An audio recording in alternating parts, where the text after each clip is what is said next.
Hello, everybody, and welcome back to the On the Diamond and Into the Deep podcast. As always, I am your host, Mahal, and welcome to episode 74 of the show. Today is Thursday, May 22nd. The Mariners began a 4-game series with the second place in the American League West Houston Astros, who are 3.5 games back of your Seattle Mariners in the division.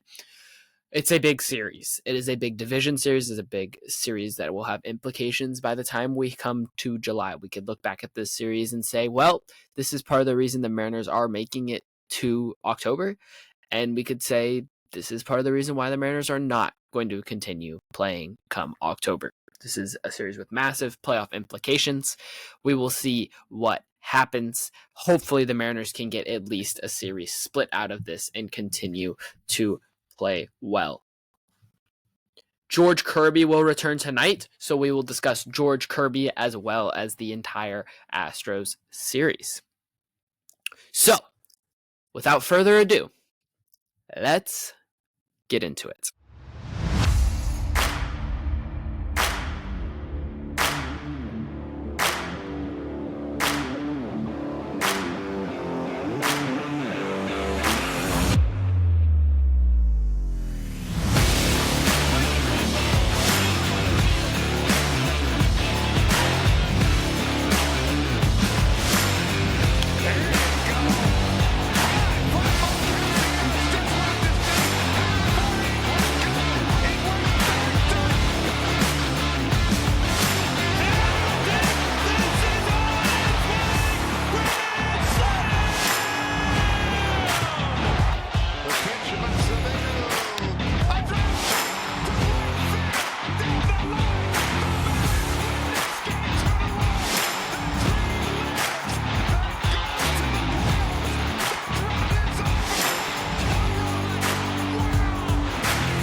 To begin, welcome back, George Kirby.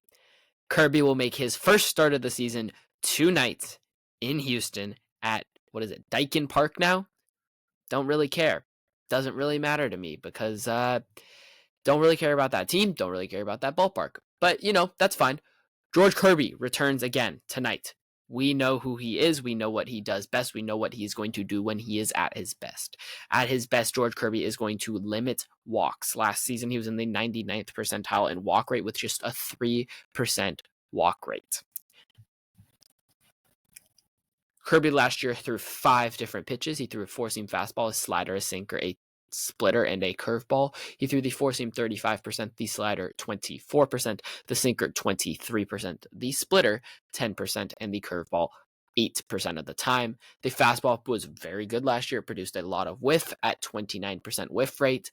The sinker and the slider both had the best run values, however, compared to the rest of his arsenal, with the slider producing a run value of 10 and the sinker producing a run value of 11. The slider was hit to an average of 224 with a 314 slug, a 27% whiff rate, and just a 32% hard hit rate.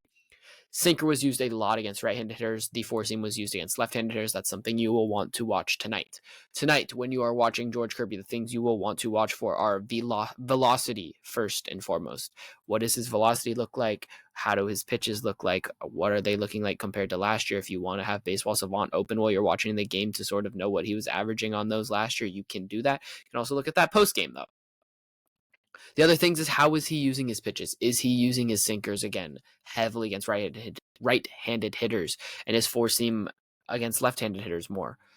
Or is it more of an even split? Or is it flip-flopped? How is he going to attack left-handed hitters? How is he going to attack right-handed hitters? Because this is his first start of the season. We haven't really seen what he worked on during the offseason, and it's going to come into fruition hopefully tonight. We'll see what happens. But we don't know what the changes necessarily are going to be.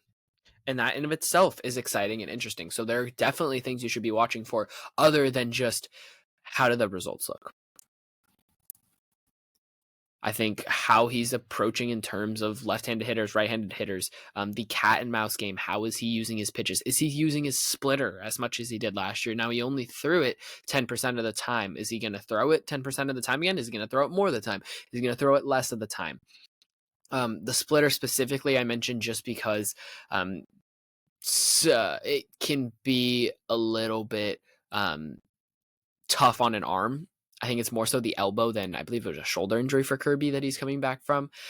But that said, it can be a little bit more difficult to throw just because it does give a little bit more wear and tear and is a little bit more taxing on an arm. So I'll be interested to see how much he's throwing that pitch as well as some of the other breaking balls, because if he's throwing one of them a little bit less, it could be because there is a little bit of not necessarily an injury, but a little bit of thing where he needs to sort of ease himself back into it and into throwing it a heavy percent of the time. Specifically, I'm looking at that splitter, like I said. The slider will be interesting to see how much he used it. It was really, really good last year, as well as the sinker. It's these little things that make baseball so great, and it's the little things that you're going to want to watch for that are going to be a little bit of a telling on how good George Kirby looks. How good is he going to be tonight? More so than just how many guys is he walking? What does his command look like? How is he getting hit around? And obviously those things are telltale signs as well. If he's getting hit around, okay, that can happen sometimes, especially your first start of the year, but we can all hope that doesn't happen. It'll also be interesting to see how deep he goes into a game. I believe his last rehab start was about 5 innings-ish, but he was throwing more pitches than that, so it'll be interesting to see what sort of that pitch limit is and what that innings limit is, because you're at the end of a long road trip where the bullpen has been used a lot, specifically in the past 3-ish games. You've been seeing more of the bullpen because you had a bullpen game a few days ago, and it could have gone a whole lot worse than that because you did have Casey Lawrence go 5 full innings. However, it will be interesting to see who is used tonight out of the bullpen, how they're used out of the bullpen. Is Matt Brash thrown tonight? And obviously this all depends on what is the score and all that. But, it's these little things, like I just mentioned, of a game of baseball, like a baseball game that makes it sort of so interesting, so fascinating, to me at least. And I think for me watching George Kirby, there are going to be things that I'll look at, and I'll probably have Baseball Savant open. I'm going to be looking at what he averaged on terms of spin rates, velocity, how much he threw these pitches, what were his splits like last year, sort of stuff like that. And how does his command look? I think if you want just a really simple thing to look at tonight, it will be how many walks is he giving up? What does his command look like? Stuff like that. But moving on, let's talk about the Houston Astros, because that is the Mariners' opponent for the next 4 days. You are in Houston to face this ball club. They have had some injuries. They have had some struggles. They have also been very good in some realms. Specifically, I look at their bullpen, and their bullpen has been really, really good. It has been one of the best bullpens overall in baseball, and they have 3 guys at the back of their bullpen that are good at getting strikeouts and that have been very good in general. So it's going to be a very difficult series for the Mariners because you're going to have to score runs off of starters. You're going to have to score runs off of good pitchers. And the Mariners have done that a little bit this year, but you haven't seen them do it recently specifically, and you haven't seen them necessarily do it in a longer stretch where you're facing 4 days straight of pretty decent pitchers for the most part. Now, the Astros starters aren't quite as good, but the same idea remains. That bullpen is really good, and you start to work those starters, the bullpen all of a sudden, they come in a little bit earlier maybe, and you have to see even the back end or the front end of that bullpen, I guess it would be, that is still very, very solid.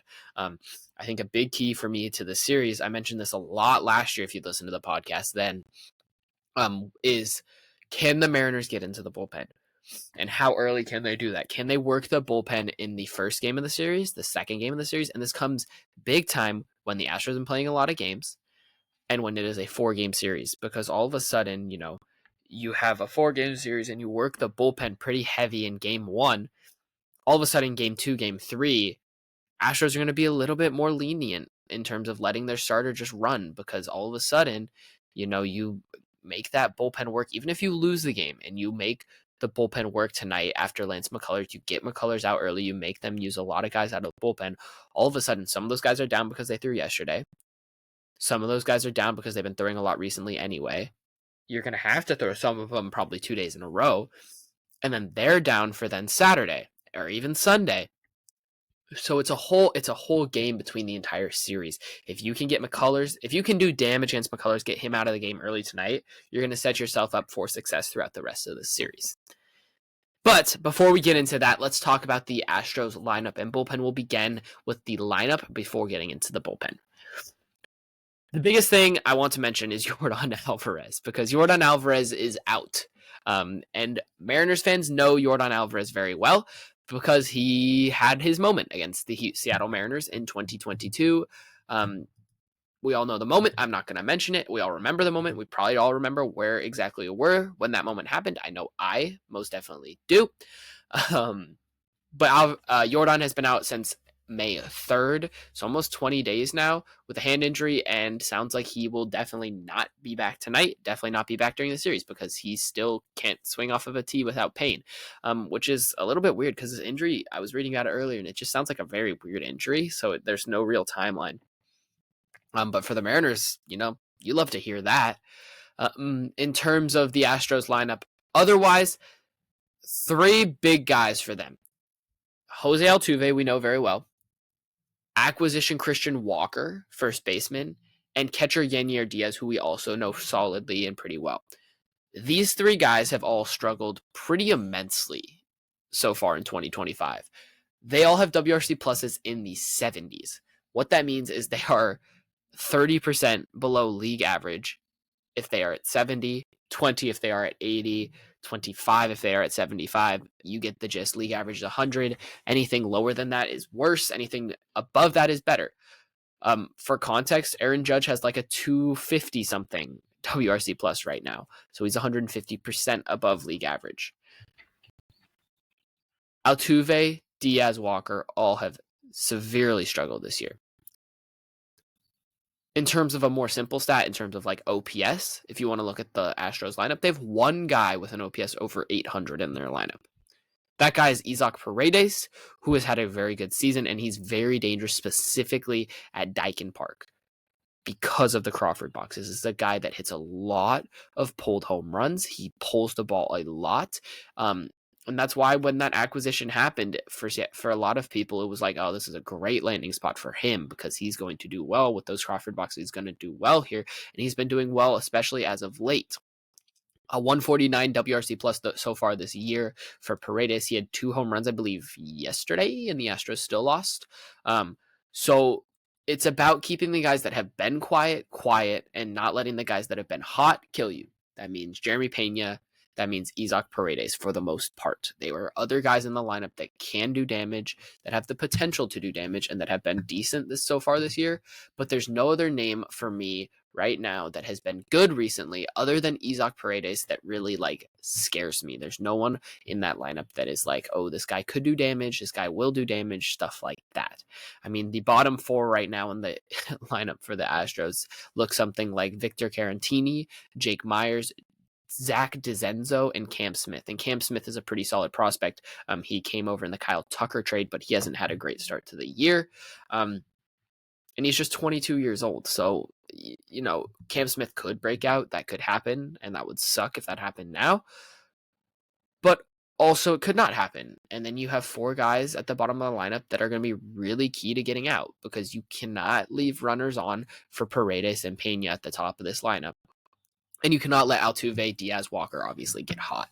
In terms of overall rankings for this lineup, for the Astros lineup, 22nd in home runs, 22nd in runs, 28th in stolen bases, 17th in walk percentage, 10th in strikeout percentage, 25th in ISO, 15th in average, 15th in on base, 23rd in slug, 14th in WRC plus at exactly 100. So they've been exactly league average. If you want context for that in terms of an offense that's been pretty similar, Toronto has been a 101 WRC plus, and we saw Toronto about a week ago.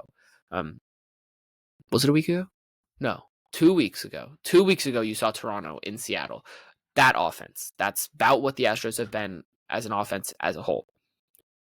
Now, that said, this Astros offense does have potential. We talked about it with TJ Mathewson a few days ago of the Marine Layer podcast. If you haven't listened to that episode, that's episode 72 of the podcast. Shameless little plug there. Go listen to that. I will leave a little link in the bio. Again, I've done that the past couple days. I'll do it again today. And then I'll add a little tag on YouTube if you're watching there. Continuing though, again, this Astros offense struggled. Doesn't mean they're a bad offense. Doesn't mean they're a good offense. I don't really think they're a good offense unless they have a 35-year-old Jose Altuve and a 34-year-old Christian Walker all of a sudden break out of what they've been so far this year and be the guys that they've been the rest of their career.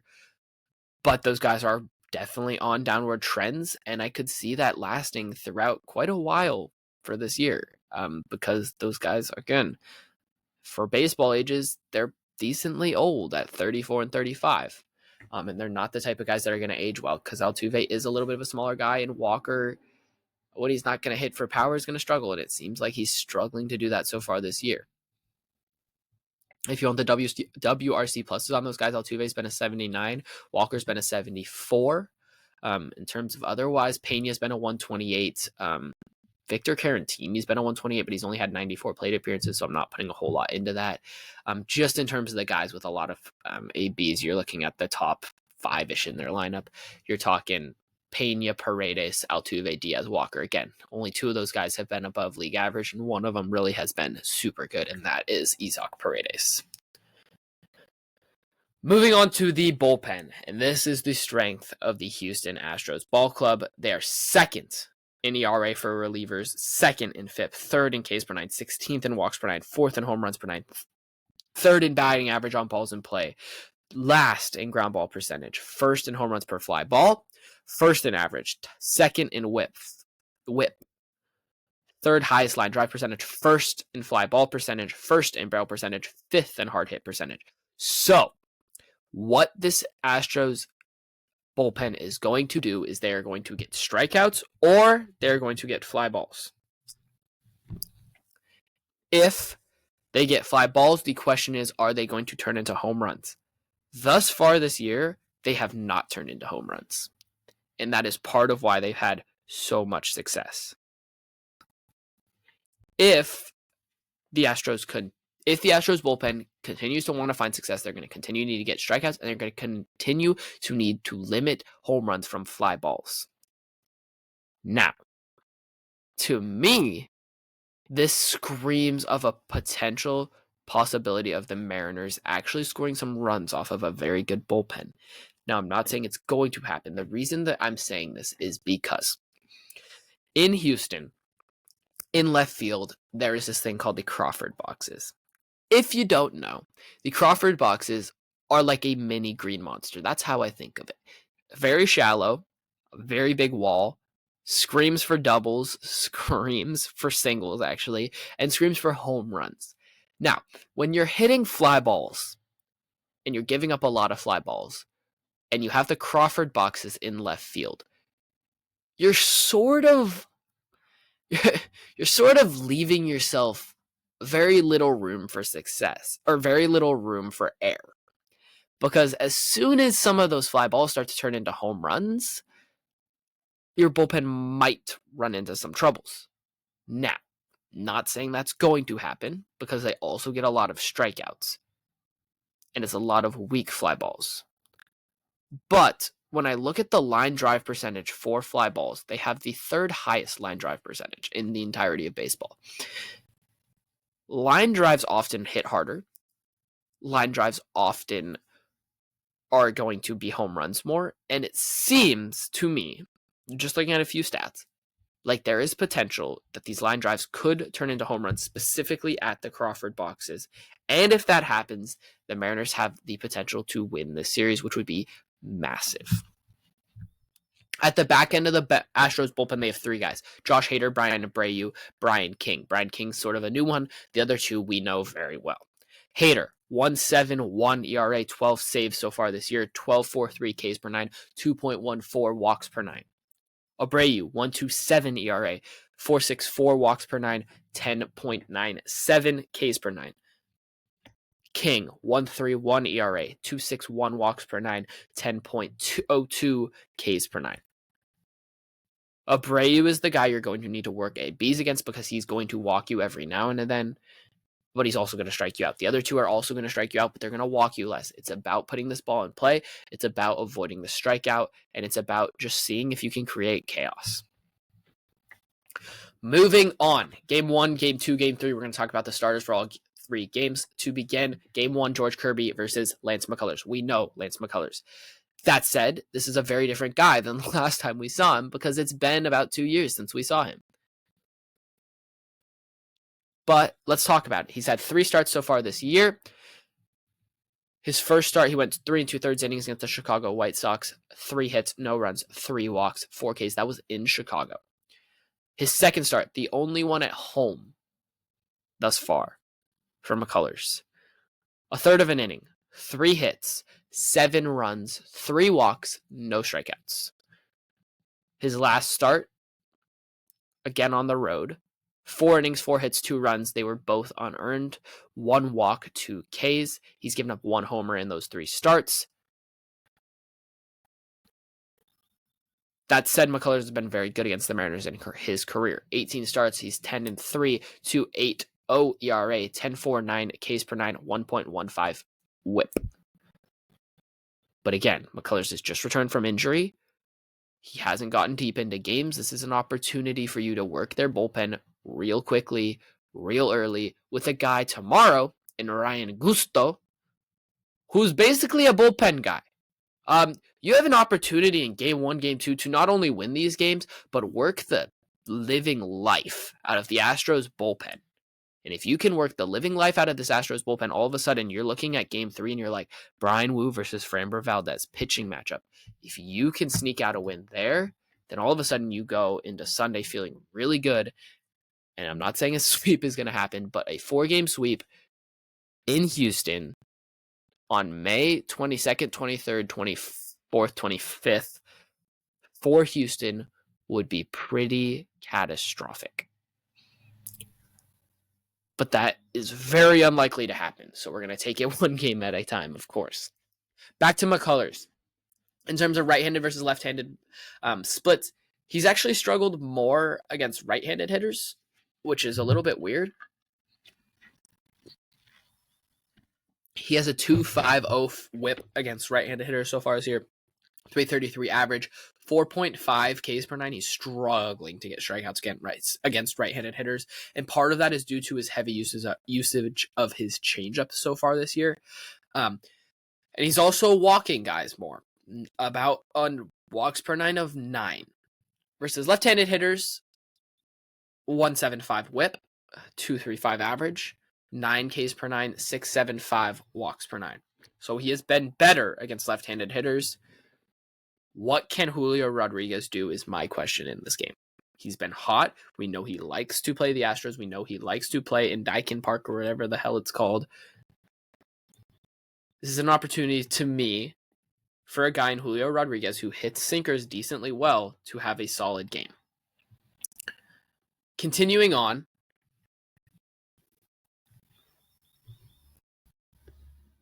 overall this year, Lance McCullers has a 7.88 ERA, 8.74 xERA, 6.95 FIP, 6.78 xFIP, 6.75 Ks per 9, 7.88 walks per 9.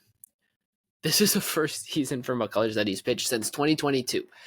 So this is a very different guy than last time we saw him. We don't really know what to expect. We're basically going off of this year because he's a very different pitcher. And he is, 2-3 years older than the last time we saw him? That said, let's talk about him. Savant page is very, very blue if you want to go look at it. Very blue. He's not actually qualified for anything because he's only had 3 starts, but very, very blue. This is a mainly 3-pitch mix, but there are technically 6 pitches there. 27% changeup, like we were talking about. The changeup he throws a lot, and that is part of why left-handed hitters have struggled more against him because his main off-speed or breaking pitch is that changeup. The only other one is the slider, which has been hit decently hard this year. 27% changeup, 27% sinker, 25% slider, 11% curveball, 8% four-seam, 2% cutter. So that is mainly a 3-pitch mix. As we said, changeup, sinker, slider.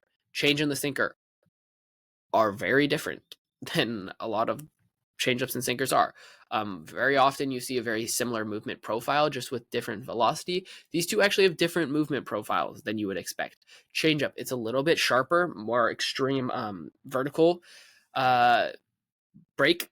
And it also has, of course, arm side run, as we talk about. Sinker is a little bit similar, just with less vertical break, a little bit less arm side run, and obviously more velo, like we said.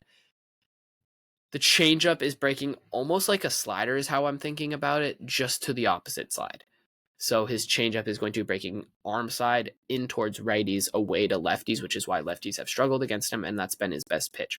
The sinker has been getting freaking killed. And this is part of why he struggled, because he doesn't really have a fastball archetype other than that four seam that has been good, and he's only throwing the four seam about 8% of the time. So with the sinker getting hit to a tune of 429 with a 57% hard hit rate, like, yeah, you're going to struggle when you don't have a strikeout or a fastball that's going to be able to get outs. That's going to cause problems, and that's causing problems so far for McCullers, and we'll see if it continues to cause problems. So far this year, 13.8 barrel percent, 48% hard hit rate, 18% whiff, 22.5% chase. None of those very good for McCullers. All of those decently good for the Mariners. Moving on to game 2, we have Ryan Gusto on the mound. 26 years old. He's had 5 career major league starts, all of them this year, 11 appearances, again, all this year. He has had bullpen appearances. He has had starts this year. It is honestly very confusing, without being a big Astros guy, to know what the hell he is, because I have no freaking clue. He's filling in for Ronel Blanco, who is out with elbow soreness right now. Blanco would have started this game, but instead it will be Ryan Gusto. Gusto in his 5 starts has gone 4 innings, 5 innings, 5 2/3, 4 1/3, and 2 1/3. He also last pitched out of the bullpen on May 17th. So he is on 5 days rest, but I have no idea what to expect from this guy, really. Left-handed hitters have been pretty good against him, hitting 286, 375, 538 with 4 home runs. They are walking nearly 6 per 9 and a whip of almost 2. Versus right-handed hitters, 254, 312, 324, no homers, 245 walks per 9, and a 1.25 whip. What I wanted to look at with him was, how does he look in terms of when he's a reliever, when he's a starter, first time through the order, second time through the order, all these different things. Because for a guy that is a starter and a reliever, it's interesting to look at those types of splits. When I looked at those splits, the guy has gotten freaking killed the second time through the order. 308, 386, 487, an ERA of 9, and a whip of almost 2 as well. He's also been a whole lot worse at Daikin Park than he has on the road in terms of ERA. 5.68 ERA at home, a 0 ERA on the road. The Crawford boxes seem like something that you're going to be able to expose.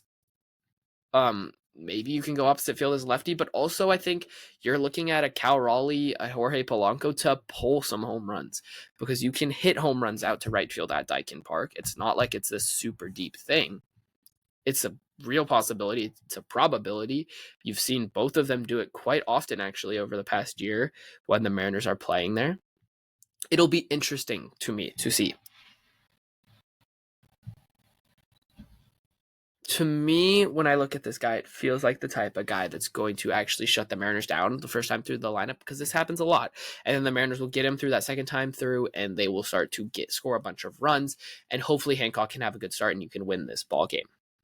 On the season, Gusto has a 4.65 ERA, a 4.51 xERA, a 4.05 FIP, a 4.43 xFIP, 9.29 Ks per 9, 377 walks per 9, and a 116 home runs per 9. Again, similar to McCullers' Savant page, very blue, averages about 94 miles an hour on the fastball, 6th percentile in average exit velocity, 28th in chase, 17th in hard hit, 21st in ground balls. He's going to be throwing a ton of four-seam fastballs. He's throwing his four-seam fastball 51% of the time, 12% cutter. So between the two of those, you're looking at 63% of the time he's throwing either the four-seam or the cutter. 11% sweeper, 11% curveball, 10% changeup, 4% sinker. The fastball's been very good, and that's part of why he's throwing it a lot.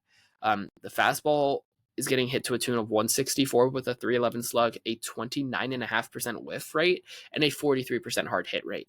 The cutter, however, has been murdered and sent to space. 450 average, 700 slug, 22% whiff, 81% hard hit rate. The sweeper and the curve also been hit hard and pretty often. Sweeper 400 average, 467 slug, 21% whiff, 30% hard hit. The curve's been hit a lot harder with a 364 average, 455 slug, 63% hard hit rate, and a 27% whiff rate. The big thing I'm looking at here is what do the Mariners look like second time through the order against Gusto? How many innings is he going? What does the bullpen look like after game one? Because if you can work McCullers, I said this already, but if you can work McCullers tonight and work Gusto tomorrow, all of a sudden you're sitting pretty even with how good this Astros bullpen is, because you work them over the course of a series and that is going to add up. It's going to inevitably bite a team in the butt if they're throwing their bullpen a lot. Whew. Finally, game 3, Bryan Woo, Framber Valdez. What a pitching matchup.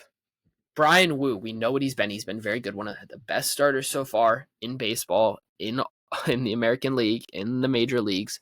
Been a very good starter. Framber Valdez, also a very good starter. Hasn't quite lived up to the same numbers he was 2 years ago.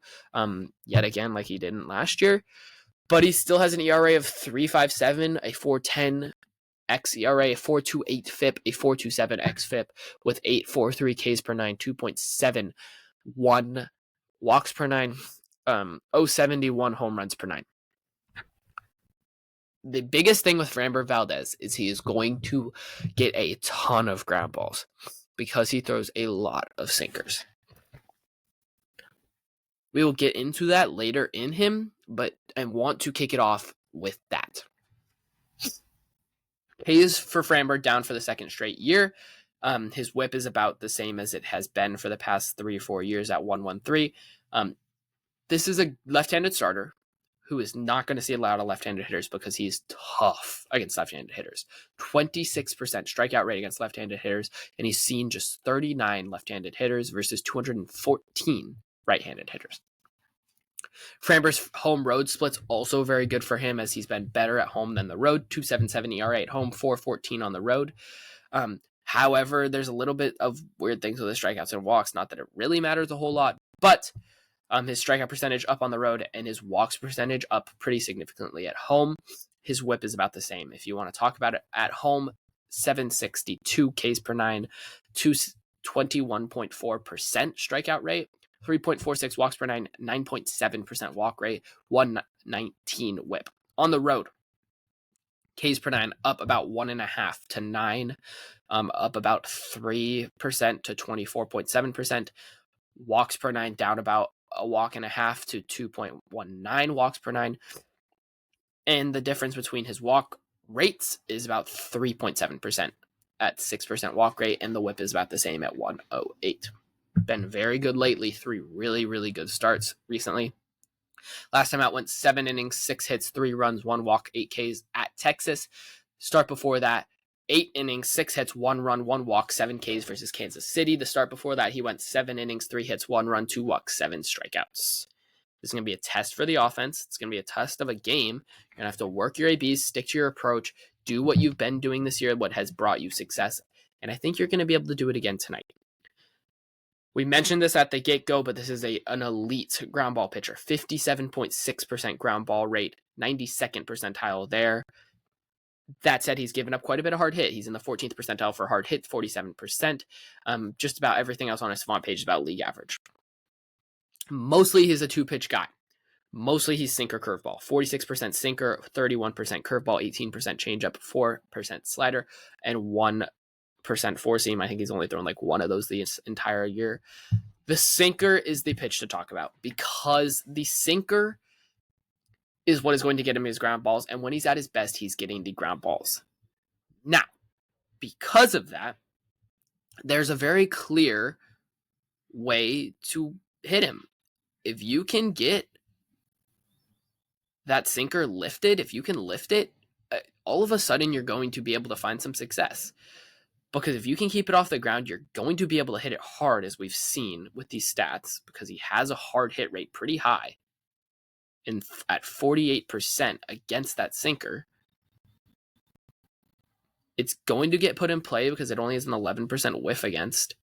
If you can lift it, I mean, you can do damage against it. I think that is an important thing to say, and it's an important thing to know heading into this game, because the approach for the Mariners should be put the sinker in play, lay off the curveball, which is getting a 41.4% whiff rate and has a ton of vertical break.